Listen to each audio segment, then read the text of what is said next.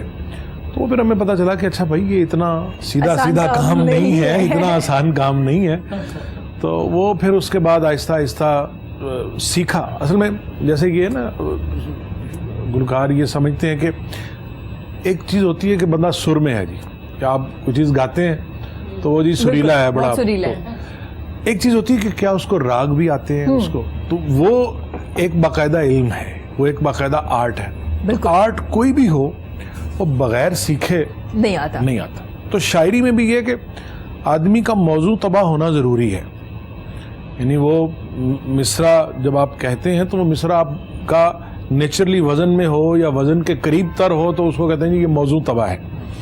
لیکن اس کے بعد شعر کیا ہے, کہنا کیا ہے, کہنے کا انداز کیا ہے, کہنے کا اسلوب کیا ہے, مضمون کی باریکی کیا ہے, اس کی نزاکت کیا ہے. مطلب اب انیس نے کہا تھا کہ ایک رنگ کا مضمون ہو تو 100 ایک طرح کا مضمون ہو تو 100 رنگ میں باندھوں. یعنی ایک بات کو آپ کے پاس کہنے کے 1000 طریقے ہیں, اچھے سے اچھے طریقے میں بھی کہی جا سکتی. تو یہ ناولٹی ہے شاعر کے پاس کہ وہ جتنے ناول انداز میں, جتنے اچھوتے انداز میں, جتنے ڈیفرنٹ انداز میں وہ بات کرے گا اتنا اس کے. ورنہ دیکھیں سیف صاحب کا شعر ہے کہ سیف انداز بیاں رنگ بدل دیتا ہے, ورنہ دنیا میں کوئی بات نئی بات نہیں, دنیا میں کوئی بات نئی ہے. تو مضامین تو وہی ہیں, انسان کی فیلنگز پہلے دن سے لے کے آج تک جو انسان کے جذبات ہیں. شاعری تو بنیادی طور پر جذبات کی عکاسی ہے نا. بالکل. تو جذبات میں تو کوئی تبدیلی نہیں آئی, وہی 5 6 7 جذبے ہیں جن کے اوپر پوری انسان کی زندگی جو ہے وہ ریوالو کر رہی ہے. اس میں نفرت ہے, اس میں محبت ہے, اس میں حسد ہے, اس میں رشک ہے, اس میں جلن ہے, جو بھی جس طرح سے بھی آپ نام. اب آپ نے انہی فیلنگز کو, انہی کیفیات کا بلینڈ ہے شاعری. تو اب وہ کس انداز میں آپ کس بات کو کس سلیقے سے کہتے ہیں, یہ شاعر کا کمال ہے. وہ ایک اس کا کہتے ہیں کہ اسلوب ہے, ایک اس کی کرافٹ ہے. کرافٹ کے لیے آپ کو سیکھنا پڑتا ہے, آپ کو آرٹ آنا چاہیے, جیسے گلوکاری کا ایک آرٹ.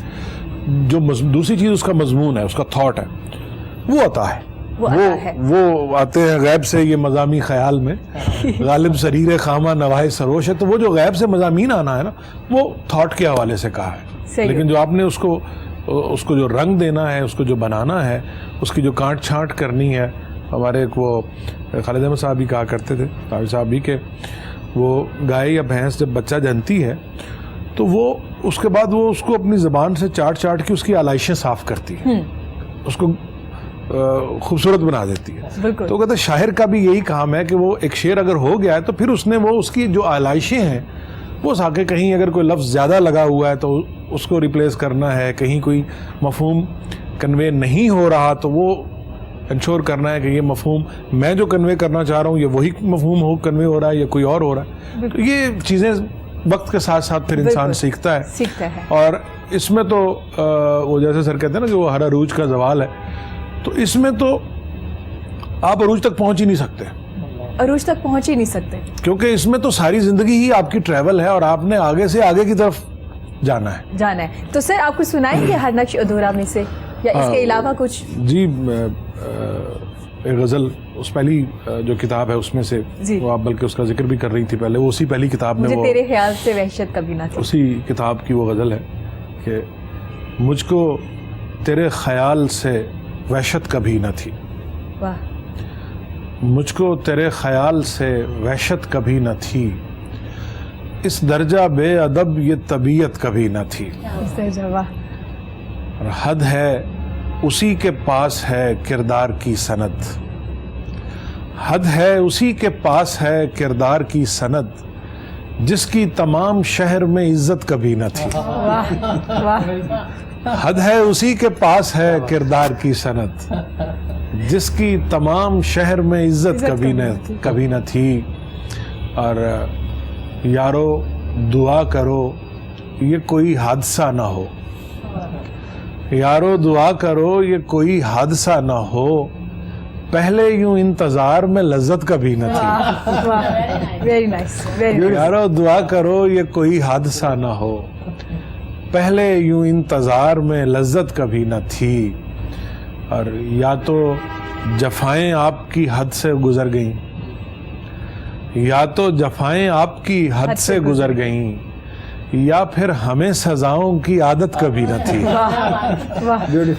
یا تو جفائیں آپ کی حد سے گزر گئیں، یا پھر ہمیں سزاؤں کی عادت کبھی نہ تھی، جاذب غم حیات کی تلخی زباں پہ ہے، جاذب غم حیات کی تلخی زباں پہ ہے، ورنہ ہمیں جہاں سے شکایت کبھی نہ تھی۔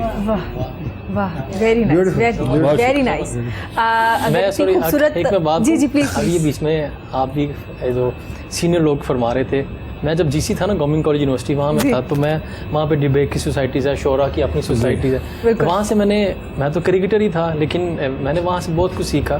ابھی جو بات کر رہے تھے نا جازب صاحب پہلے کہ جو ضرورت کی انہوں نے بات بھی ضرورت صاحب کی علمی تقی کی، جو میرے جو بھی لرن کر رہا ہوں اسٹل کرکٹ میں، مجھے 23rd ایئر ہے، میں بھی سیکھ ہی رہا ہوں کرکٹ۔ میں نے جو دیکھا ہے کہ جو اپنے پروفیشن سے عبادت کرتا ہے نا، اپنے پروفیشن کو عبادت سمجھتا ہے، وہ امیر تک امیر بنتا ہے، فل ٹائم جاب۔ جو عبادت نہیں کرتا وہ ضرورت بن جاتا ہے۔ بالکل، جس نے اپنے پروفیشن سے عبادت کی ہے نا، اس کا نام ہمیشہ رہتا ہے میرے خیال سے۔ ناظرین، اتنی خوبصورت غزل سنیے تو ہمارے پاس ایک سنگر بھی موجود ہے، تو ہم فائدہ اٹھائیں گے، ہم چاہیں گے اپنی خوبصورت سی آواز میں ہمیں اپنا خوبصورت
اچھی آواز ہے، اور اچھی آواز کے ساتھ ساتھ اچھا پرفارم بھی کر رہی تھی۔ گانے کو پرفارم کرنا بڑا ضروری ہوتا ہے، تو یہ آپ کا پہلا گانا ہے؟ جی، میرا فرسٹ سانگ ہے لاہوریوں کے لیے، کیونکہ لاہور میں بڑے کھلے ہاتھوں سے مجھے لیا, اور بیسیکلی میرا تعلق ملتان سے. جی بالکل جی, تو پھر میں لاہور آ گئی اپنے میوزک کے حوالے سے, تو بہت پیار ملا یہاں آ کے. تو میں نے کہا ایک لاہوریوں کے لیے سانگ ہونا چاہیے, تو پھر یہ سانگ میں نے ان لوگوں کے لیے. زبردست زبردست, لاہوریوں کے لیے, کیونکہ پروموٹ سنگر کو یا شاعر کو یا کسی بھی ایکٹر یا ایکٹریس کو زیادہ کرتے لاہوری ہیں سر.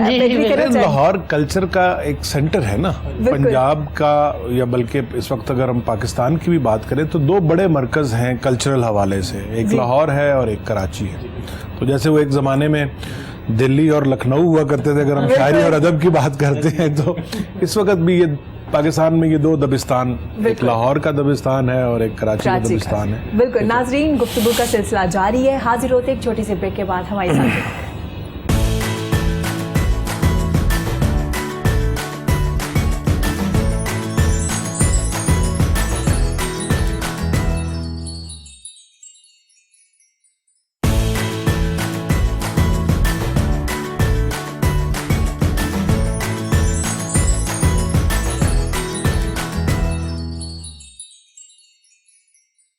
ویلکم بیک جی. گفتگو کا سلسلہ جاری ہے. ہمارے ساتھ ایک زبردست شاعر موجود ہے جو ہمیں اپنی شاعری بھی سنا رہے ہیں اور بتا رہے ہیں کہ ایک رائٹر کے لیے کیا مشکلات ہوتی ہیں اور کیسے ہم ان کو پروموٹ کر سکتے ہیں. اس کے علاوہ ہمارے ساتھ کرکٹ کی بات بھی چل رہی ہے, کیونکہ آج کل نیوز میں بار بار دکھایا جا رہا ہے کہ جی کپتان چینج ہو گیا, اب آسٹریلیا کے لیے ہم جا رہے ہیں, کیا پرفارم کر پائیں گے یا نہیں پائیں گے. اس کے علاوہ میرے ساتھ ایک زبردست سیاستدان بھی موجود ہے جو سیاسی بات بالکل بھی نہیں کر رہے, وہ اوور آل سب کی باتوں میں انوالو ہو رہے ہیں اور ہمیں بتا رہے ہیں کہ بہترین زندگی گزارنے کا طریقہ کار کیا ہوتا ہے. جو جس کو عروج ہوتا ہے اس کو زوال بھی ہوتا ہے. ایک زبردست انہوں نے بات کی. اس کے علاوہ میری بڑی پیاری سنگر بھی میرے ساتھ موجود ہیں جو باتیں بھی کر رہی ہیں, جو ہے تو ملتان کی لیکن لاہوریوں کو بڑا اپریشیٹ کر رہی ہیں. وہ کہہ رہی ہیں کہ بالکل مجھے لاہوریوں نے بڑا پروموٹ کیا ہے, بڑا پیار دیا ہے. تو سر اگر بات کی جائے آپ سے ڈومیسٹک کرکٹ کے بارے میں, کیا چل رہا ہے اور کیا واقعی پروموٹ کیا گیا ہے اس بار سلیکشن میں ڈومیسٹک کرکٹ کو؟ نہیں, ایکچولی اس دفعہ پاکستان کرکٹ بورڈ نے ڈومیسٹک فارمیٹ جو ہے پہلی بار چینج کر دیا. جو پچھلے کافی سالوں سے جب کا کرکٹ پاکستان میں شروع ہوئی تھی تب کا وہ پہلی بار چینج کیا گیا, جس میں ڈپارٹمنٹل کرکٹ اور ریجن کرکٹ کو بند کر کے پروونس کرکٹ کو, اسٹیٹ کرکٹ کو لے کے آئے گئے ہیں. لیکن اگر اس کو دوسری طرف دیکھا جائے تو 22 فرسٹ کلاس کی ٹیم کو صرف 6 میں کر دیا گیا, جس کی وجہ سے کافی پلیئرس کو کھیلنے کا موقع بھی نہیں مل سکا. اور پرفارمنس بھی سامنے نہیں آئی. جتنے ڈومیسٹک میں پرفارم کر رہے تھے سب کو ساتھ لے کے جاتے. نہیں, آسٹریلیا ٹیم کی بات نہیں کر رہا. ڈومیسٹک میں جتنی ٹیم تھی نا اس کو آدھا بھی نہیں, بالکل کم کر دیا گیا, جس سے لوگ بے روزگار بھی ہوئے ہیں پلیئرز, اور ریجن کرکٹ تو بالکل کرکٹ کھیلنے کے ان کو تو موقع ہی نہیں دیا گیا. سو لہٰذا یہ فارمیٹ کو بڑی اشد ضرورت ہے چینج کرنے کی. دوبارہ پرانے والا فارمیٹ لے کے اس کو لے کے چلیں, یہ بھی اچھی چیز ہے, لیکن وہ والا بھی چلنے دیں تاکہ زیادہ سے زیادہ پلیئرز کو کرکٹ کھیلنے کو ملے, اور رادر کہ وہ دوسری چیزوں میں انوالو ہوں, ان کو کرکٹ میں ہی بزی رہنے دیا جائے. اور جس سے اس سے یہ فائدہ ہوگا کہ زیادہ پلیئرز کرکٹ کھیلیں گے اور زیادہ پرفارمنس سامنے آئے گی, اور سلیکشن کے لیے بھی ان کو فائدہ ہوگا کتنے پلیئر ہمارے پاس کتنی کھیپ آگے آئے گی. ورنہ ہمیں ان 6 ٹیم سے 90 پلیئرز میں سے آپ کو ٹیم سلیکٹ کرنی پڑے گی, تو جو ہمارا کو چینج کرنا پڑے گا اور کرنا ضروری, بہت ضروری ہے. سر آپ سے بات کی جائے تو آپ کی یہ پہلی پارٹی تھی جب آپ سیاست میں آئے؟ جی ہاں, یہ میری پہلی اور آخری پارٹی میری زندگی. تو سر کیسے آئے آپ سیاست میں؟ میں ایکچولی لندن بیس تھا پہلے جی, اور MBA کرنے کے بعد میں لندن چلا گیا تھا. تو خان صاحب کا مختلف پلیٹ فارمز کے اوپر ذکر ہوتا تھا, تو ہم کہتے ہیں یار ہاں یہ بندہ بڑا اچھا ہے, اگر اس کو موقع کبھی زندگی میں ملا نا تو یہ پاکستان کے لیے ضرور کچھ کرے گا. بالکل. تو جب میں پاکستان آیا تو ایک دن ہم دوست بیٹھے ہوئے تھے, تو کہا یار یہ میں بات بتا رہا ہوں اس وقت کی جب تحریک انصاف اتنی فعال جماعت نہیں تھی. 1996-7 کی بات کر رہے ہیں. نہیں, میں بات کر رہا ہوں تقریباً 2005-6 کی بات کر رہا ہوں. ٹھیک ہے. تو ہم اکثر نجی محفل کے اندر جب بیٹھے تھے, کھانا وانا کھایا, جیسے کبھی کوئی ادب کی محفل ہو گئی, کوئی شاعری کی بات ہو گئی, کوئی انٹلیکچوئل کی بات ہو گئی, تو تھوڑی بہت سیاست کی بھی درمیان میں بات ہو جاتی. تو ہم نے کہا یار ان کو جوائن کرنا چاہیے, ان کو مضبوط کرنا چاہیے.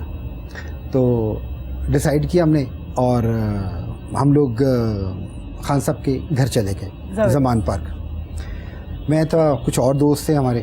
تو جا کے خان صاحب کو میں نے کہا عمران بھائی آپ کو جوائن کرنا ہے. محمود رشید صاحب اس وقت لاہور کے پریزیڈنٹ ہوا کرتے تھے لاہور کے. تو ہم نے کہا کہ بات یہ ہے کہ میں نے کہا مجھے تو صرف اپنی ذات سے متعلقہ جو بات یہ کہنی ہے کہ میں نے زندگی میں کبھی کوئی پارٹی جوائن نہیں کی ہے, لیکن ساری پارٹیوں سے میرے اچھے تعلقات ہیں. اچھے تعلقات ہیں. نون لیگ سے بھی ہیں, پیپلز پارٹی سے بھی ہیں, میں کہا اسٹیبلشمنٹ سے بھی ہیں. تو میں کہا اس لیے نہیں جوائن کر رہے کہ ہمارے کو کام نہیں ہوتے, صرف اس لیے جوائن کر رہے کہ you are a visionary person.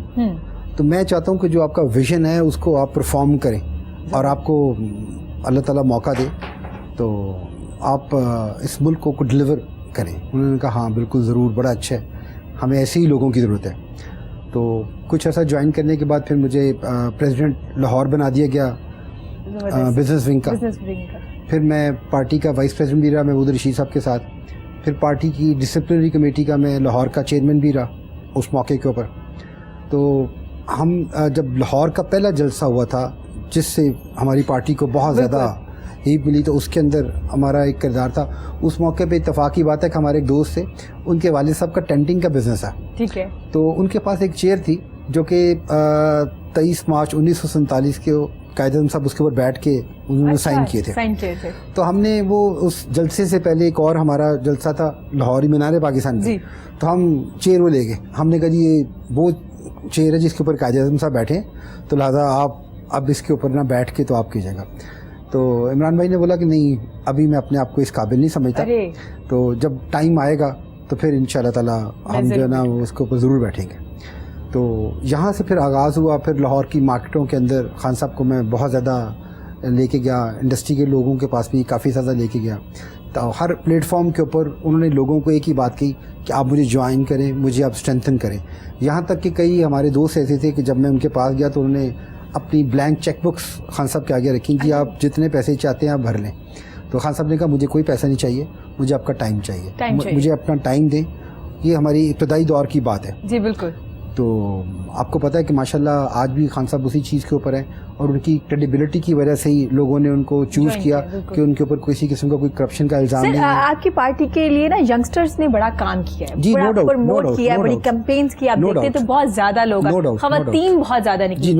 تو کیا ینگسٹرز کے لیے کوئی روزگار کے آپ کر رہے ہیں؟ بہت زیادہ لوگ نظر آ رہے ہیں. ابھی 100 بلین کا ایک پروجیکٹ اناؤنس کیا ہے جس میں 5 لاکھ 10 لاکھ 20 لاکھ 50 لاکھ تک لون دیا جائے گا. ٹھیک ہے. جو بزنس کرنا چاہ رہے ہیں وہ بیسیکلی خان صاحب کا ویژن یہ ہے کہ قوم جو ہے وہ بیکاری نہ بنے, ٹھیک ہے, وہ پرفارم کرے. ٹھیک ہے. ان کو پیسے دیے جائیں جس سے جابس کریٹ ہوں, وہ اپنے گھر کے بھی خود کفیل بنے, اور آگے جن کو جابس مل جائیں وہ بھی اپنے گھر کے خود کفیل ہوں, اور سوسائٹی کے اندر جو ایک پہیہ جو ہے اکانومی کا وہ چلنا چاہیے. اچھا سر, آپ ہی کی پارٹی میں یہ سننے میں آتا ہے کوئی اور پارٹی کرٹیسائز نہیں کرتی, گروپ بن جاتے ہیں اور وہ کہتے ہیں جو ان کے ساتھ سٹارٹ میں لوگ تھے جیسے 1996 میں 7 میں 2005 میں 4 میں جیسے آپ ذکر کر رہے ہیں کہ مارکیٹ میں آپ ساتھ جایا کرتے, ان کو جب حکومت میں آئی یہ پارٹی تو اتنا پروموٹ نہیں کیا گیا, اتنا آگے نہیں لایا گیا. کیا ایسا سچ ہے یا نہیں ہے؟ ایسا کچھ نہیں ہے.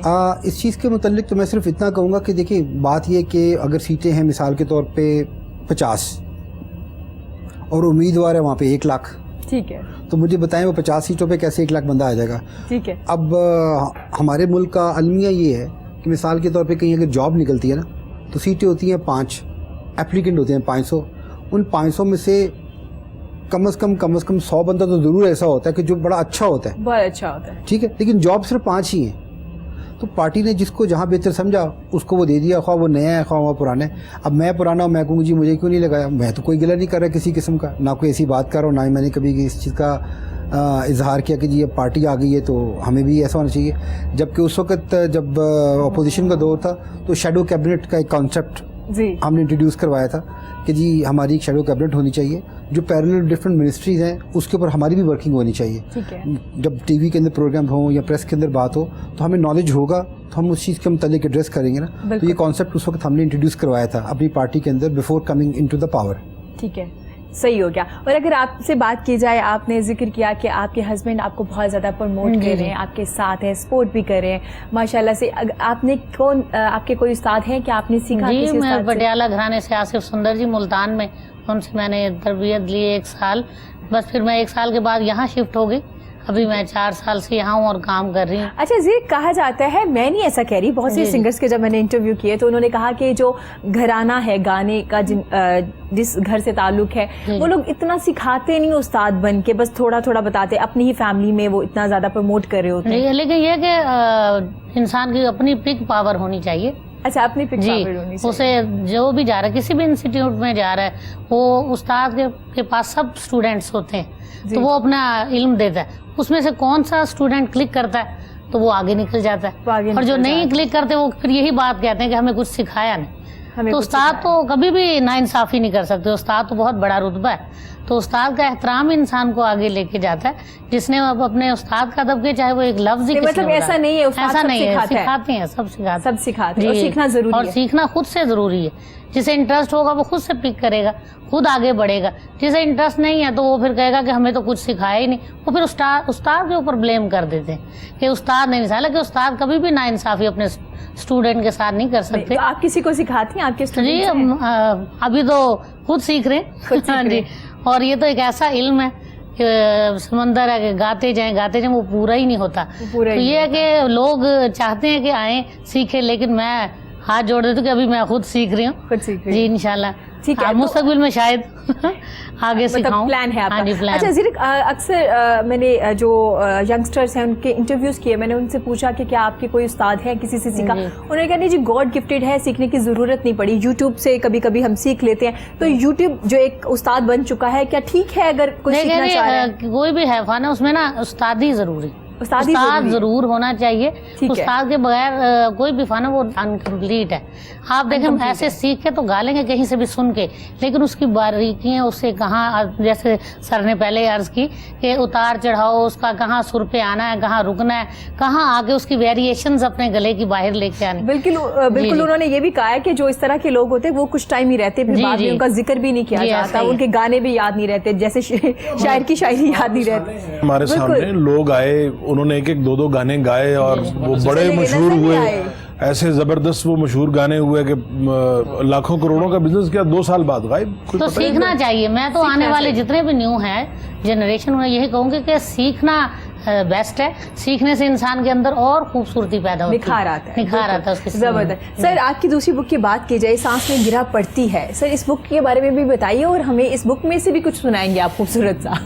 یہ میرے 2003 میں یہ چھپی تھی, اس کا سیکنڈ ایڈیشن 2005 میں آیا تھا, علامت سے چھپی تھی, یہاں لاہور کی پبلیکیشنز ہی ہیں. اور اس وقت تک مطلب کچھ تھوڑا ہمیں اپنی غلطیوں کا بھی احساس ہو چکا ہوا تھا کہ جو جس جلد بازی میں اصل میں ہوتا یہ کہ وہ جو شروع کا شوق ہوتا ہے نا کہ جی فوری طور پہ جو ہے وہ کاتا اور لے بھاگی والا معاملہ ہے کہ بس سامنے آ جائے, وہ محسوس ہوتا ہے کہ تھوڑا پیشنس ہونا چاہیے. وہ پہلے وہ پھر ہمیں جو استاد تھے انہوں نے بھی یہ بتایا کہ میاں بھی ذرا صبر کرو, تو وہ پھر میں نے اسی کو کچھ تھوڑا اس میں کچھ چیزیں ایڈ کر کے پہلی کتاب میں کچھ چیزوں کو نظر ثانی کر کے ریوائز کر کے تو پھر یہ دوسری کتاب آئی تھی.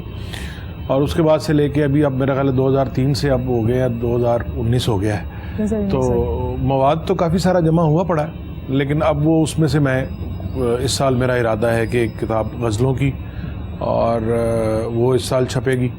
اور اس کے علاوہ کچھ میں نے کام ترجمے کا شروع کیا تھا, وہ تھوڑا سا ایک ڈیفرنٹ طرح کا کام ہے.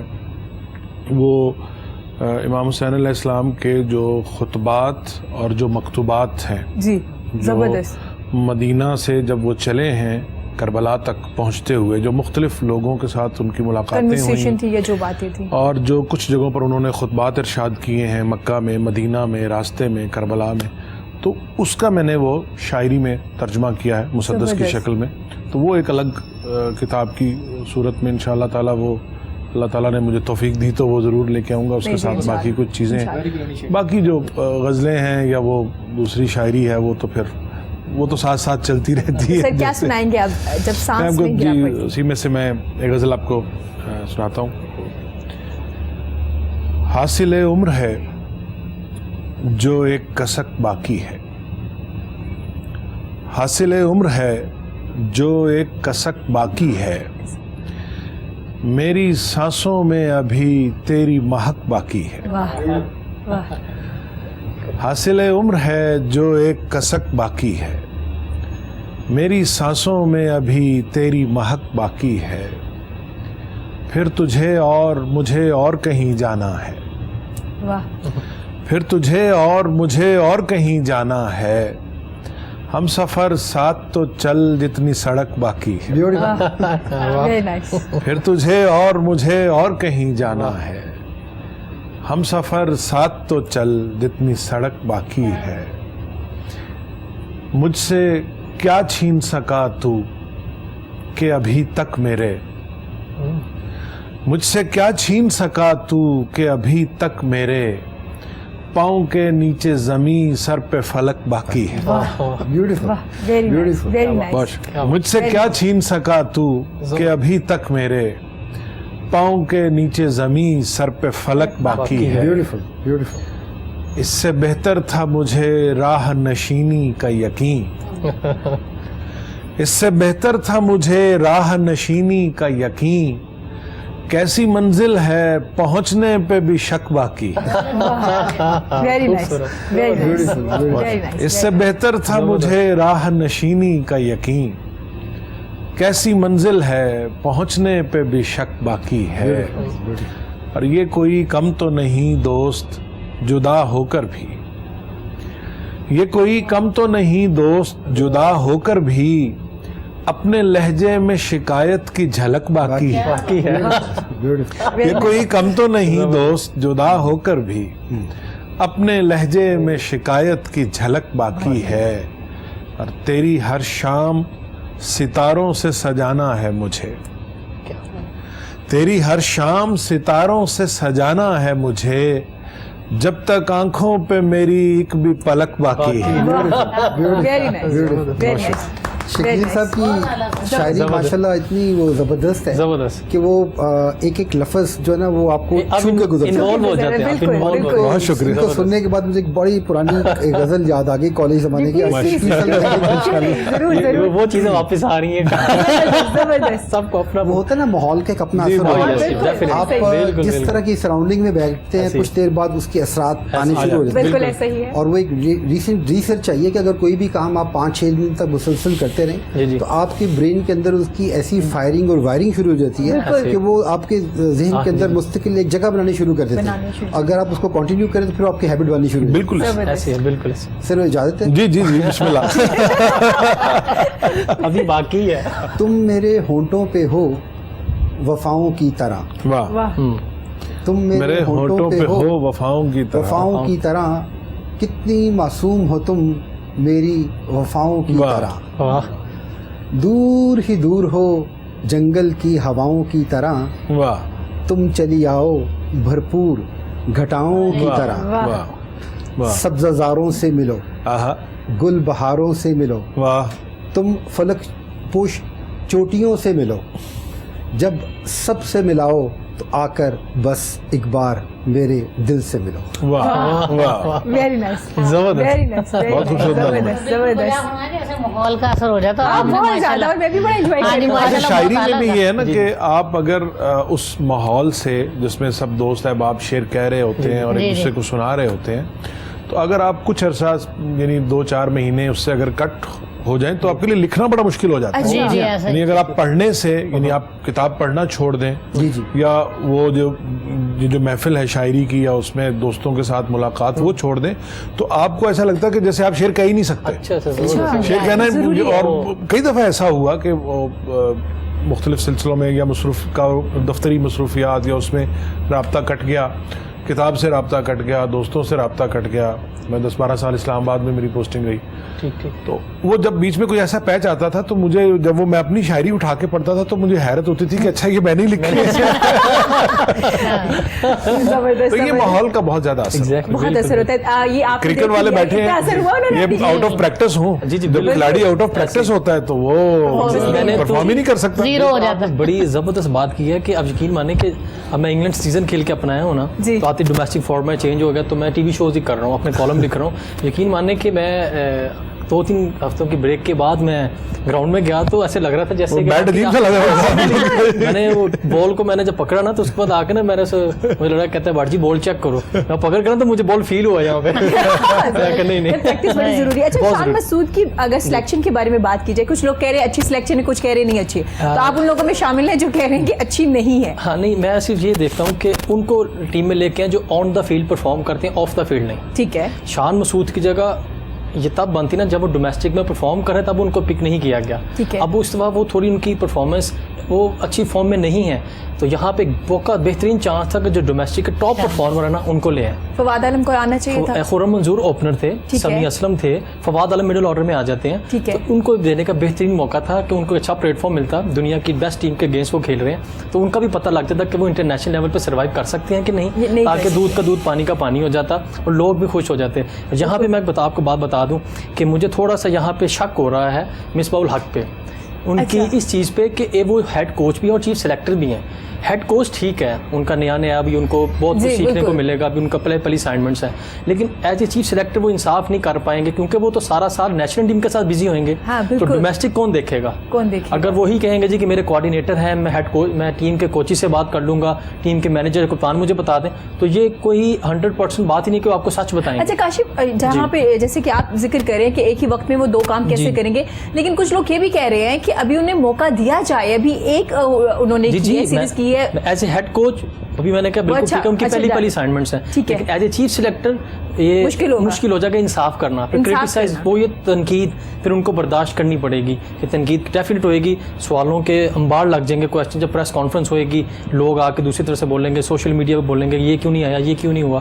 اس سے اگر پوری سلیکشن کمیٹی ہوئے گی اور صرف وہ ہیڈ کوچ ہی رہے نا, تو یقین ماننے کہ پاکستان ٹیم کے لیے بھی بہت بہتر ہے, اور سلیکشن اپنا کام کرے, ہیڈ کوچ اپنا کانسنٹریٹ کرے. اچھا کرٹیسائز بڑا کیا گیا محمد عامر نے جب ٹیسٹ کرکٹ سے استعفیٰ دیا ہے, انہوں نے ریٹائرمنٹ لیا وہاں سے, تو کہا جا رہا ہے کہ انہیں قرض ادا کرنا تھا, جب وہ واپس آئے ہیں تو پاکستان کے لیے انہیں پرفارم کرنا چاہیے تھا, بڑا ضروری تھا. تو آپ کو کیا لگتا ہے کہ اگر وہ نہیں بالکل پاکستان کرکٹ بورڈ نے, پاکستان گورنمنٹ نے ان کو out of the way favour دیا ہے, فکسنگ میں سے نکال کے ان کو دوبارہ کم بیک کروایا, اور جب ان کو 2 سال کے بعد اب ان کا ٹائم تک اپنے 2 سال ملک کو دیتے, اب ان کے اتنے ان کی کرکٹ 2 سال کی رہ گئی تھی, لیکن ان کو برٹش پاسپورٹ مل گیا تھا, انہوں نے وہ ڈیسائیڈ کیا کہ ٹیسٹ کرکٹ سے ریٹائرمنٹ دے کے شارٹ فارمیٹ کھیلیں, باقی انگلینڈ میں جا کر ڈومیسٹک سیزن کھیلیں, کروڑوں روپیہ کمائیں. یہ ان کے ڈیسیجن سے میں ان کو بالکل میں ایگری نہیں کروں گا.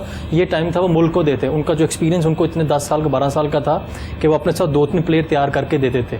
یہ بہترین موقع تھا. میں ان کے ڈیسیجن سے بالکل میں اتفاق نہیں کرتا. ان کو چاہیے تھا کہ 2 سال ملک کو دیتے, اور صرف T20 کے فارمیٹ میں آ کے ایسے نہیں ہوتا. آپ اگر آپ نے ملک سے کھایا, کمایا, نام کمایا, تو اس کو 2-3 پلیئرز بھی تیار کر کے دیں. میں اس کے حق میں کہ آپ ملک کو بھی سامنے ہمیشہ سامنے رکھیں کہ پاکستان پہلے ہے, تاکہ آپ کو پتہ لگے جی مجھے عامر بھائی نے یہ بتایا, مجھے عامر نے یہ بتایا. ابھی تک میں نے مجھے 23rd ایئر کرکٹ میں نے ابھی تک اس کے ساتھ کسی کا نام نہیں دیکھا کہ مجھے عامر بھائی نے یہ بتایا.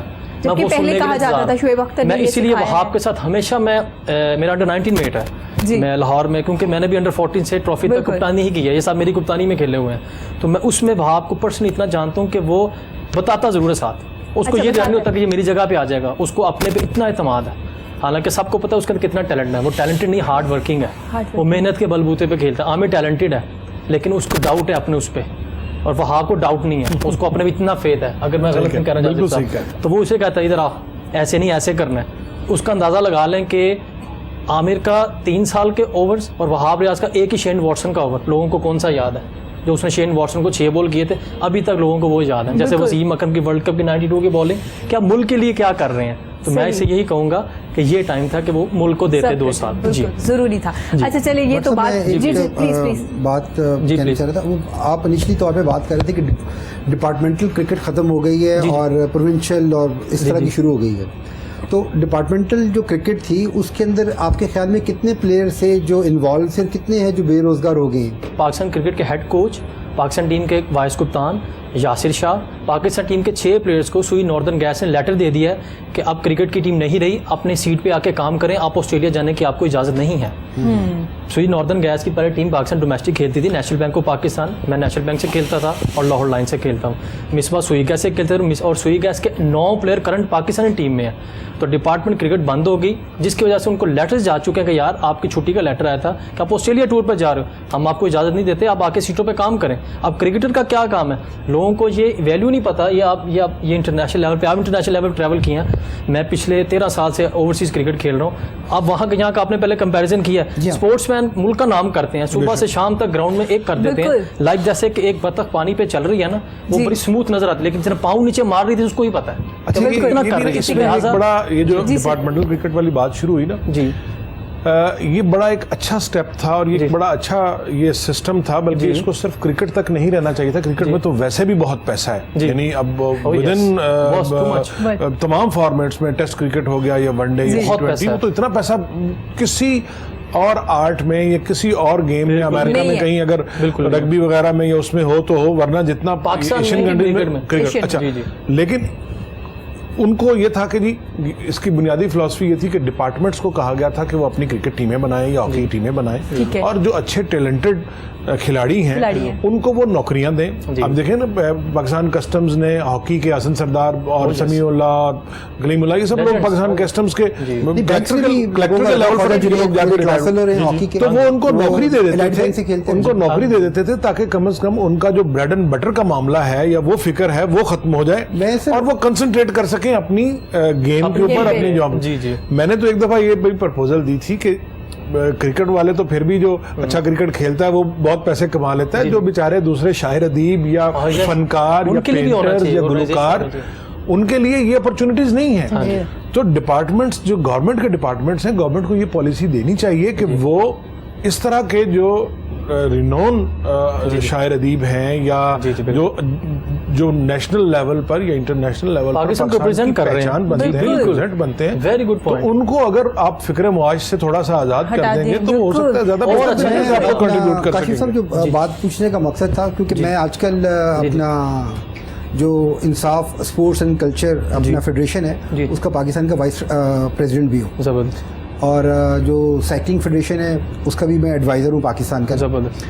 میں صرف یہ پوچھ رہا تھا کہ اگر وہی چیزیں جو ان کو پرکس وہاں سے ملتے تھے, کیا گورنمنٹ کو چاہیے کہ وہ کچھ ایسی کر دے آپ لوگوں کے لیے کہ جتنے لوگ وہاں سے فارغ ہوئے ہیں ان کو پروونشل کے اندر کچھ 4 ٹیمیں یا 5 ٹیمیں 6 ٹیموں میں ڈیوائڈ کر دی جائے, اور سب کی اتنی ہی سیلری گورنمنٹ ایک اسپورٹس بورڈ میں یا اسپورٹس ڈپارٹمنٹ کے لگا دے, تاکہ ان کی بے روزگاری بھی ختم ہو جائے, ان کو کھیلنے کا موقع بھی مل جائے اور ان کا یہ گلہ بھی دور ہو جائے. میں آپ کا پوائنٹ بڑا سمجھ گا, انہوں نے بڑی اعلیٰ بات کی.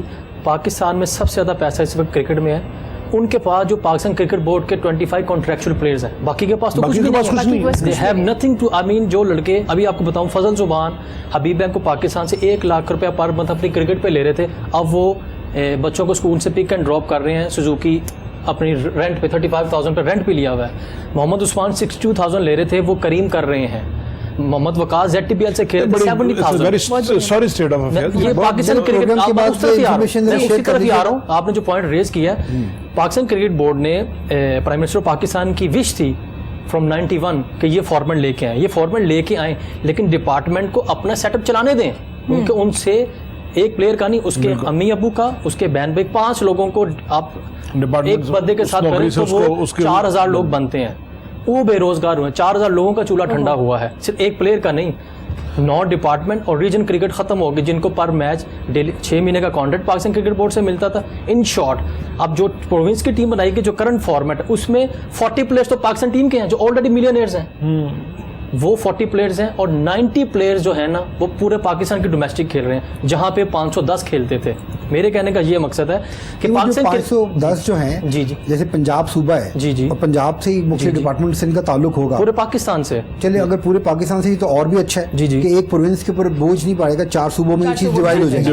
تو وہ پنجاب کے جو لڑکے ہیں یا سندھ کے جو لڑکے ہیں یا خیبر پختونخوا کے ہیں یا بلوچستان کے ہیں, یہ ان کے جو پروونس ہیں وہ پروونشل مثال کے طور پہ جتنے لوگ فارغ ہوئے ہیں ان کی ڈویژن کر کے 5, 6, 8, 10, 12 جتنی بھی ٹیمیں بنتی ہیں وہ اس پروونس کی ٹیمیں مختلف ناموں سے بن دی جائیں, یہ وہی ہو رہا ہے, اور گورنمنٹ اس کو سیلری وغیرہ پے کرے. اگر گورنمنٹ نہیں کرنا, اگر گورنمنٹ نہیں کرنا ہے تو دیکھیں آلریڈی بھی جو گورنمنٹ کے ادارے تھے ان کی ٹیمیں تھے, مثلا ریلوے کی ٹیم ہے, نیشنل بینک کی ٹیم ہے, ملٹری اکاؤنٹس کی ٹیم ہے, یا وہ بھی تو گورنمنٹ کے ادارے ہیں, الٹیمیٹلی وہ بھی گورنمنٹ کی کٹی سے ہی پیسہ جا رہا ہے. تو ایک تو گورنمنٹ کو نہ صرف ان کو پابند کرنا چاہیے کہ وہ اپنی یہ ایکٹیویٹیز کنٹینیو رکھیں, بلکہ جو پرائیویٹ ادارے ہیں, پرائیویٹ اداروں کے لیے بھی گورنمنٹ مینڈیٹری کرے کہ وہ سپورٹس اینڈ کلچر کے لیے اپنی ایک اسپیشل کم از کم 1% ہی کر دیں اپنے ٹوٹل بجٹ کا, کم از کم 1% وہ اپنا سپورٹس اینڈ کلچر کے لیے ریزرو کریں, اور وہ پیسہ صرف اور صرف ان ایکٹیویٹیز اس کے اگینسٹ وہ نوکریاں دیں لوگوں کو, اس کے اگینسٹ وہ میچز کروائیں, فنکشنز کروائیں, ٹورنامنٹس کروائیں.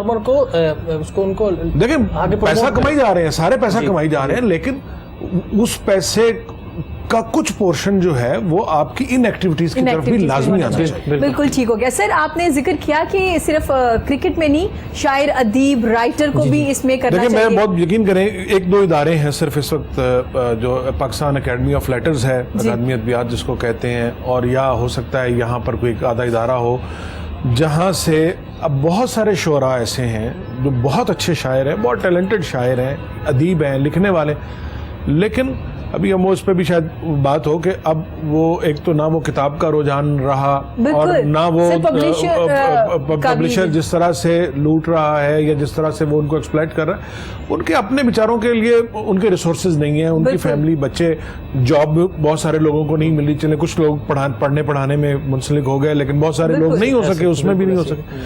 تو وظیفہ ان کو ملتا ہے کچھ, وہ 2,000-3,000 روپے پر منتھ ہے, یہ 4,000 پر منتھ ہے. سر یہ میں بالکل آپ سے سوال اس لیے کری تھی کہ کیونکہ جب آپ کلاس میں جاتے ہیں نا تو آپ سے پوچھا جاتا ہے کہ آپ کیا بننا چاہتے تھے, کیوں آپ اس فیلڈ میں آئے. تو کچھ ایک لڑکی تھی جسے لکھنے کا بڑا شوق تھا, اس نے کہا مجھے لکھنے کا شوق ہے لیکن میں نہیں اس فیلڈ میں آنا چاہوں گی کیونکہ میرے ابا اور میری اماں کہتی ہیں اس میں پیسے نہیں ہے, تم کیا ارن کرو گی. تو میں نے اس لیے آپ سے یہ سوال کیا. وہ کہتے ہیں جی, وہ کسی سے پوچھتے ہیں جی اچھا جی تعارف کروایا نا کہ جی یہ بڑے اچھے شاعر ہیں یا بڑے اچھے رائٹر ہیں, کہتے ہیں اچھا جی رائٹر ہیں, شاعر, کرتے کیا ہے. میں وہ پڑھ رہا تھا واصف علی واصف رحمۃ اللہ میں پڑھ رہا تھا, انہوں نے اپنی شاعری کرنا شروع کی تو انہوں نے ایک اکیلے کمرے میں بند رہتے تھے, ان کی میں پڑھ رہا تھا ان کے بارے میں. تو ان کے ماموں ان کے گھر تشریف لائے تو انہوں نے کہا جی ماموں جی شعر سنو, وہ پنجابی گھر میں بولتے تھے. تو اچھا کہ کنے لکھے ہے, ماموں جی میں نہیں لکھیا کنے, کہتے ماموں جی میں آپ لکھے ہے, میں آپ لکھے ہے, میں بڑے ہفتے لگ گئے لکھنے. یار تو چھڈ, لکھیا کنے, کدے کو لتا ہی.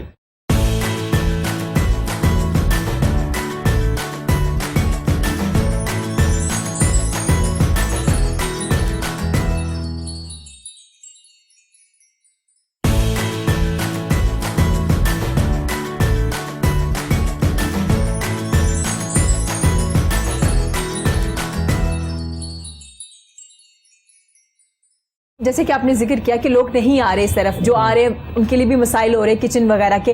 کچھ یہ بھی کہا جا رہا ہے کہ ایک اگر بک نکلتی ہے تو اس کو پرنٹ لے کے سوشل میڈیا پہ دے دیا جاتا ہے, پبلشرز بھی بیٹھ گئے ہیں, ان کا بھی کاروبار بند ہو جو چکا تو ہے. نیچرل ہے, رائٹر شاعر ہے یا ادیب ہے, اس بیچارے کو کچھ ملے یا نہ ملے, اس نے جو اگر لکھنا ہے تو اس نے لکھنا ہی ہے. وہ اس کے لیے وہ پھول ہے تو اس سے خوشبو آئے گی, جو مرضی ہے, وہ چاہے جہاں مرضی وہ کھلا ہوا ہے. لیکن ویسٹ میں اگر ہم دیکھتے ہیں کہ کسی رائٹر کی اگر کوئی ایک کتاب کوئی پبلشر چھاپ دیتا ہے نا, ٹھیک ہے, اس کے لیے باقی for the rest of life روٹی والا مسئلہ ختم ہو جاتا ہے. کیونکہ جب تک وہ کتاب بک رہی ہے اس وقت تک اس کتاب کی رائلٹی کا چیک پر منتھ اس کے گھر پہنچتا ہے. ملکوں میں رجحان ہے پڑھائی کا, یہاں پہ رجحان نہیں ہے ہمارے یہاں. سر اب دیکھیں, اب ویب سائٹس بن گیا, وہ لائبریریاں اس طرح نہیں رہیں. اب وہ PDF کی فارم میں یا دوسری فارم پہ وہ بکس مختلف لائبریریوں پر اویلیبل ہیں. میں اپنی مثال دیتا ہوں, میری جو کتاب ہے اس میں سے ایک کتاب 3-4 ویب سائٹس پہ میں نے خود دیکھی, پوری کی پوری کتاب اپلوڈ ہوئی ہے. اچھا اب میں نے جب وہ کھول کے پڑھنے کی کوشش کی کہ دیکھوں اس میں, تو وہ اس پہ وہ آ گیا کہ جی آپ پہلے انرول ہوں, پہلے اپنی یوزر آئی ڈی بنائیں. اچھا جب یوزر آئی ڈی بنانے کے لیے گیا تو انہوں نے کہا جی اتنی سبسکرپشن ہے, موڈ آف سبسکرپشن, یعنی وہ مجھ سے پیسے مانگ. اب جتنے بندے بھی میری کتاب وہاں پر پڑھ رہے ہیں وہ پیسے دے کے پڑھ رہے ہیں, مجھے یہ پتہ ہی نہیں ہے کہ میری کتاب کس کس ویب سائٹ کے اوپر اویلیبل ہے. بالکل. اچھا اسی طرح آپ کی اب کتاب کو چھوڑ کے مشاعرے ہوتے ہیں, اس میں ویڈیوز بنتی ہیں یا وہ چیزیں ہوتی ہیں. لوگوں نے ایک بزنس بنا لیا کہ وہ ان ویڈیوز کو وہ اپنے چینل سے اس کو کرتے ہیں. اب وہ ایک چینل کی اگر 1 لاکھ سے اوپر یا 2 لاکھ سے اوپر اگر وہ اس کی ویورشپ ہو جاتی ہے تو وہ یوٹیوب والے یا وہ جو ہے وہ سارے اس کو وہ باقاعدہ پیمنٹ کرتے ہیں, جتنی وہ دیکھی جاتی ہے ویڈیو بار بار اسی طرح دیکھی جاتی ہے. بالکل ایسا ہی ہے. اب یہاں پر پہلے یہ پرابلم تھا کہ پہلے ایک پبلشر ہوتا تھا, وہ کتاب چھاپ لیتا تھا, کتاب اگر بک بھی گئی ہے تو اس نے رائٹر کو یہی کہنا ہے کتاب نہیں بکی, پڑی ہوئی ہے میرے پاس, تم لے جاؤ. اس بیچارے کے پاس کہاں سے پیسے آئے کہ وہ اٹھا کے لے جائے. اور ہوتا کیا تھا کہ کتاب بک رہی ہوتی تھی اور وہ ماٹھی سے ماٹھی کتاب بھی جو ہوتی ہے نا, 1000 کی ٹوٹل چھپتی ہے 1000 کی تعداد میں یا 500 کی تعداد میں چھپتی ہے, تو 500,000 کتاب تو مارکیٹ سے نکلنا کوئی اتنا مشکل کام نہیں ہے. ندیم ایک دفعہ ندیم کاظمی صاحب سے وہ کوئی انٹرنیشنل کانفرنس ہو رہی تھی, تو اس میں کوئی یورپ کے جو ادیب تھے انہوں نے ان سے پوچھا کہ آپ کے ہاں جو لٹریچر ہے یا فکشن ہے اس کی جو منیمم ایوریج کیا ہے کتاب چھپنے کی.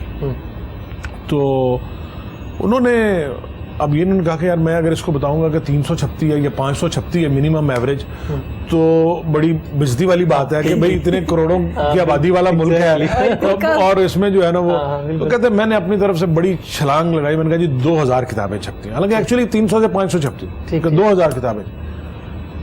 پتا اس نے مجھے یہ دیکھا, اس نے کہا کہ آپ کے ملک کی آبادی کتنی ہے؟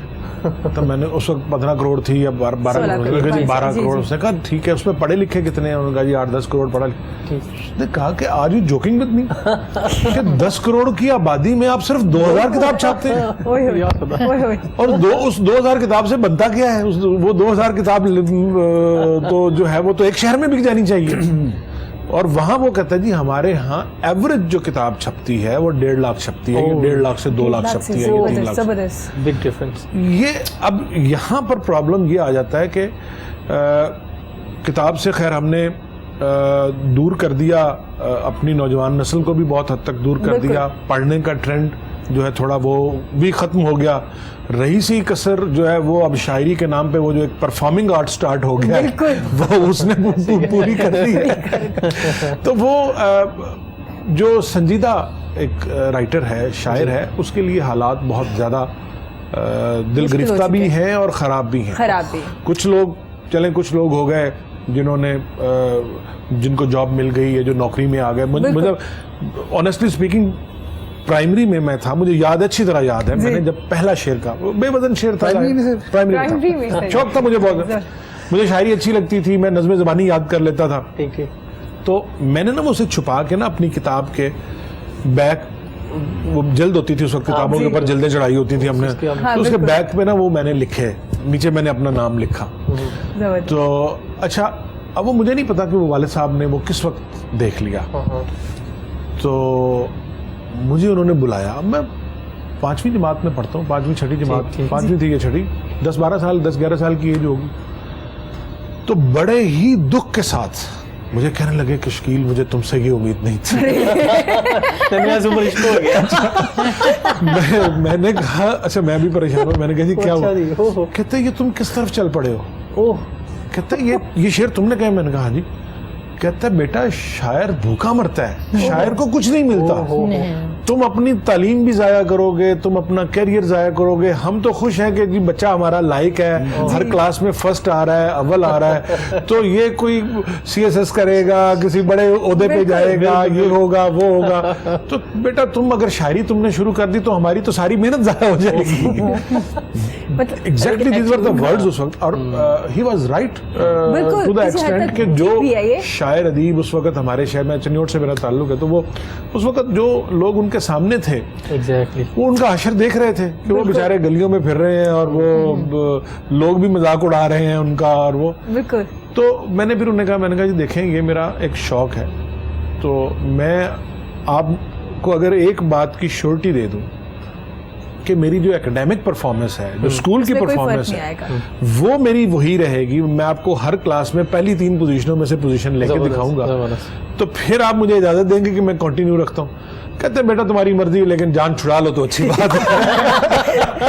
جیسے انہوں نے شاعر کی بات کی کہ کہتے ہیں کہ اتنا پیسہ نہیں ہوتا, بہت سے نامور شاعر ہے لیکن ان کو اتنا نہیں دیا گیا. اگر آپ کی بات کی جائے سنگرز کی, تو بہت سے زبردست سنگر ہیں جنہیں اتنا پروموٹ نہیں کیا گیا, جبکہ وہ ایک بہترین سنگر تھے. جبکہ ایک آج کل کی لڑکی کو یا لڑکے کو دیکھیں, سوشل میڈیا سے اتنا ہٹ ہوتا ہے, ان کو کانسرٹ میں مل رہے ہوتے ہیں اور اچھے خاصا اماؤنٹ بھی ان کو دی جاتی ہے. تو کیا کہیں گے, اس میں سچائی ہے؟ جی بالکل سچائی ہے, اور 100% سچائی ہے. اس کی وجہ یہ ہے کہ دیکھیں جب جو اصل آرٹسٹ ہے نا, اوریجنل آرٹسٹ, وہ بیچارہ پیچھے رہ گیا, اور جو مطلب آرٹیفیشل آرٹسٹ ہیں, مطلب پپو سے ممی ڈیڈی سے, ان کو بس وہ پہنا راک ٹائپ, انہیں پینٹیں اور ان کا مطلب دیکھ لیا, ان کو آگے لے آئے کہ بھی ہاں جی سونی جی کڑی ہونی چاہیے بس. جو اصل آرٹسٹ ہے, جو سر کو سیکھا ہے, جس نے ایک اپنے اندر سے خوبصورتی لا کے, وہ بیچارہ سننے والا نہیں رہ گیا, دیکھنے والا رہ گیا. تو اصل آرٹسٹ چھپ گیا. اور پھر یہ بڑی خوبصورت بات کی کہ وہ پھر بھوکے ہی مرتے ہیں. تو یہ میں یہ چاہوں گی کہ دیکھیں اب جو آئی ہے گورنمنٹ, ان سے ریکویسٹ ہے کہ وہ آرٹسٹوں کے بارے میں سوچیں. بس بیٹھے نا سب ریکویسٹ کر لیں, تو وہ سوچیں. لیکن یہ دیکھیں 70-75 سال کا بگاڑ ہے. اور پھر سب سے بڑی بات جو انہوں نے کی کہ ہمارا معاشرہ کی سب سے بڑی جو اس کے اندر کمزوری ہے, سب سے بڑی جو اس کے اندر جو چیز لیک ہو رہی ہے وہ یہ ہے کہ جو سب سے پہلی انہوں نے بات کی اخلاقیات کی, کہ ہم نے وہ اخلاقیات کی یا اپنی موریلٹی کی جو بیسز ہے وہ ہم نے جب وہ پہلی اینٹ اگر ٹیڑھی رکھی گئی تو آپ آسمان تک دیوار اٹھا لیں وہ ٹیڑھی جائے گی. ایسے ہی ہے سر. ایجوکیشن سسٹم کی بات کریں, جیسے آپ نے پہلے ذکر بھی کیا, ایک چھوٹا سا ملک ہے لیکن ایجوکیشن سسٹم بڑا اسٹرانگ ہے. اگر پاکستان کے ایجوکیشن سسٹم میں, جو کہ ہم بہت بات کرتے ہیں, سیمینار بھی کرتے ہیں, ہم کہتے ہیں یہ چیز چینج ہونی چاہیے, جو کہ ہوتی نہیں ہے لیکن ذکر کر لیتے ہیں, میں کسی ایک گورنمنٹ کی بات نہیں کر رہی, اوور آل بات کر رہی ہوں, تو سر کون سی ایک ایسی چیز ہے جو آپ چینج کرنا چاہیں گے ایجوکیشن سسٹم میں؟ دیکھیں آلریڈی ڈپارٹمنٹ مختلف ایجوکیشن کے اندر جو اپنے کام کر رہے ہیں وہ کافی ساری چیزوں کے اندر چینجز لے کے آ رہے ہیں, لیکن جو میرا ذاتی خیال ہے جس کا کوئی پالیسی سے کوئی اس طرح کا ڈائریکٹ لنک نہیں ہے, جیسے آپ نے بھی ایک اچانک کویشچن کر دیا, تو اس بیسس پہ میں سمجھتا ہوں کہ ہمیں جو سب سے زیادہ ضرورت ہے اس وقت اپنے ملک کے اندر, خواہ وہ سرکاری اسکول ہیں, خواہ وہ پرائیویٹ اسکولز ہیں, خواہ وہ اپنا جو بچے یہاں سے باہر اسکالرشپس کے اوپر جاتے ہیں, ان کی بیس کے اندر ایک چیز بڑا کلیئر ہونا ضروری ہے. وہ کیا ضروری ہے؟ وہ ہے مورالٹی. دیکھیں آپ کا مورالٹی ہوگی نا تو آپ کا کریکٹر اچھا ہوگا, آپ کا کریکٹر اچھا ہوگا تو آپ پازیٹیو تھنکنگ کے مالک ہوں گے. جب آپ پازیٹیو تھنکنگ مالک ہوں گے تو آپ کوئی نہ چیز کنٹریبیوٹ کر رہے ہوں گے. اگر آپ کا مورالٹی نہیں ہے تو آپ کنٹریبیوٹ ہی کچھ نہیں کرو گے, آپ کی انپٹ ہی نیگیٹو ہو جائے گی. جب انپٹ نیگیٹو ہو جائے گی تو پوری سوسائٹی کے اندر جو کرنٹس ہیں, ویوز ہیں, وہ نیگیٹو چلنی شروع ہو جائیں گی. ہمیں تمام اپنے اداروں کے اندر مورالٹی اس کو ایک بیس دینی چاہیے, اور ہمارا مذہب جو ہے اس سے اچھا کوئی مذہب نہیں دنیا کے اندر, تو اس کے اندر سے جو اچھی تعلیمات ہیں ان کو ہم اپنی بیس بنائیں. اور جیسے جو مدرسوں کے طالب علم جیسے پڑھتے ہیں اپنے اساتذہ سے, اسی طریقے سے جو اسکول ہیں, پرائیویٹ اسکولز ہیں, سرکاری اسکول ہیں, وہ اس بیس کو کریں اور بتائیں کہ بھی جیسے ابھی اپنا واٹس ایپ نے بڑی خوبصورت بات کی کہ بھی جیسے وہ عامر تھا, اس کو چاہیے تھا کہ 2 اپنے ساتھ تیار کرتا, تو ہر جو آنے والا بچہ, ہر جو آنے والی کراپ ہے, وہ اس کو یہ آئیڈیا ہو کہ یار جو ہم نے مورالٹی سیکھی ہے, جو ہمیں جو ٹیچ کی گئی ہے, ہم نے اس کو آگے ٹرانسفارم کرنا ہے دوسرے لوگوں کو. اب ہم فیل کرتے ہیں, میں ذاتی طور پہ فیل کرتا ہوں, جو ہمیں ہمارے بچپن میں پڑھائی گئی سکھائی چیزیں اب موجودہ دور میں وہ ہے ہی نہیں ہے. اب ہم موسٹلی جو سلیبس ہم پڑھ رہے ہیں وہ سارا ویسٹ کا پڑھ رہے ہیں, جس کا اس کلچر سے تعلق ہی کوئی نہیں ہے. بے شمار لینگویج فرق ہے, ہر چیز کا فرق ہے. ان چیزوں کو ہمیں فلٹر کر کے جو بیسک چیز بنے, جو سب جگہ امپلیمنٹ ہو سکتی ہو, اس کو ایجوکیشن کے اندر ہمیں لے کے آنا چاہیے. بالکل زبردست سر. باتیں ہم نے بہت کی, گفتگو بھی کی. ہم چاہیں گے اب پروگرام کا وقت کم ہے, ہم آپ سے ایک خوبصورت سی آپ کی پسند کی غزل سنیں. میں وہ بلکہ اس سے پہلے وہ بات ہو رہی تھی نا وہ والد صاحب والی, تو میں اس میں تھوڑا وہ ریکارڈ کی درستی کے لیے تھوڑا میں وہ ایک چیز ایڈ کرنا چاہتا ہوں کہ وہ جب یہ سلسلہ تھوڑا چلا نا, میں میٹرک میں گیا تو پھر والد صاحب نے مجھے ایک دن بلایا اور مجھے کہنے لگے کہ وہ ہمارے ایک سینئر شاعر تھے وہاں نوٹ گئی, کہتے ہیں آج مجھے ان سے میری ملاقات ہوئی ہے اور انہوں نے مجھے مبارکباد دی اور کہا کہ آپ کا بیٹا بڑا اچھا شاعر ہے.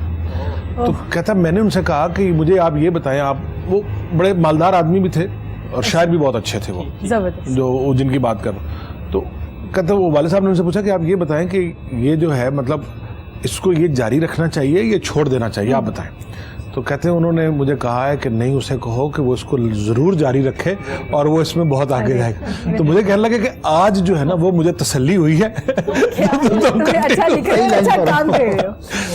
میں ایک غزل ہے, ابھی تازہ غزلوں میں سے ہی ہے, تو میں پسندیدہ تو میری ساری ہیں.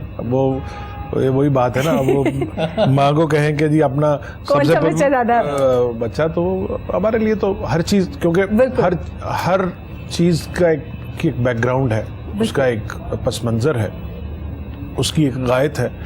سننے والا اس کو اپنے بیک گراؤنڈ میں سنتا ہے, اس کو اپنے پس منظر میں سنتا ہے. بالکل. تو وہ جس کو جو چیز چاہیے ہوتی ہے وہ اپنے مطلب اس میں سے وہ نکالتا ہے. جی ایک تازہ غزل ہے, اس کے میں کچھ اشعار کہ عمر بھر کی چاہتوں کا گوشوارہ ایک تھا. عمر بھر کی, میں نے تو میرے پروفیشن کا بھی ذکر آ جائے نا, سب کچھ کور ہو جائے. عمر بھر کی چاہتوں کا گوشوارہ ایک تھا, ہم کسی کے ایک تھے کوئی ہمارا ایک تھا. بیوٹیفل. عمر بھر کی چاہتوں کا گوشوارہ ایک تھا. ہم کسی کے ایک تھے کوئی ہمارا ایک تھا. رنگ خد و خال سائے اور اجالے اب کھلے. رنگ خد و خال سائے اور اجالے اب کھلے. تو نہیں تھا جب یہاں منظر ہی سارا ایک تھا. رنگ خد و خال سائے اور اجالے اب کھلے. تو نہیں تھا جب یہاں منظر ہی سارا ایک تھا. اور اس کی آنکھوں میں جو ڈوبے پھر نہ پار اترے کہیں. اس کی آنکھوں میں جو ڈوبے پھر نہ پار اترے کہیں. ایسا دریا تھا وہاں جس کا کنارہ ایک تھا. اس کی آنکھوں میں جو ڈوبے پھر نہ پار اترے کہیں. ایسا دریا تھا وہاں جس کا کنارہ ایک تھا. اور آج بیٹھے کر رہے ہیں ایک ایک پل کا حساب. آج بیٹھے کر رہے ہیں ایک ایک پل کا حساب. وہ بھی دن تھے جینا اور مرنا ہمارا ایک تھا. آج بیٹھے کر رہے ہیں ایک ایک پل کا حساب. وہ بھی دن تھے جینا اور مرنا ہمارا ایک تھا. ہر کسی کے واسطے تو جاں ہتھیلی پر نہیں. ہر کسی کے واسطے تو جاں ہتھیلی پر نہیں. جس کی خاطر رائے گانی تھی گوارا ایک تھا. ہر کسی کے واسطے تو جاں ہتھیلی پر نہیں. جس کی خاطر رائے گانی تھی گوارا ایک تھا.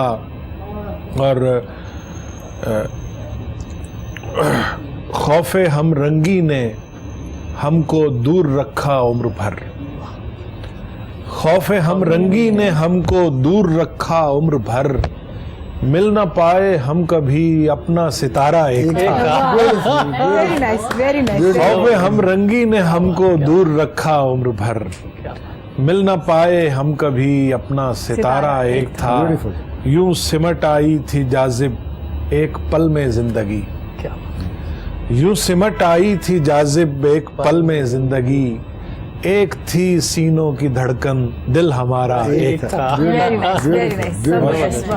بہت شکریہ سر آپ کا, آپ نے اپنا قیمتی وقت دیا. کاشف آپ کا بہت شکریہ سر, آپ کا بہت زیادہ شکریہ. میم آپ کا بھی شکریہ. پروگرام کے اختتام پہ ہم آپ کا خوبصورت سا گانا بھی سنیں گے. ناظرین خوش رہیے, اپنا اور اپنے پیاروں کا بہت زیادہ خیال رکھیے. اللہ حافظ.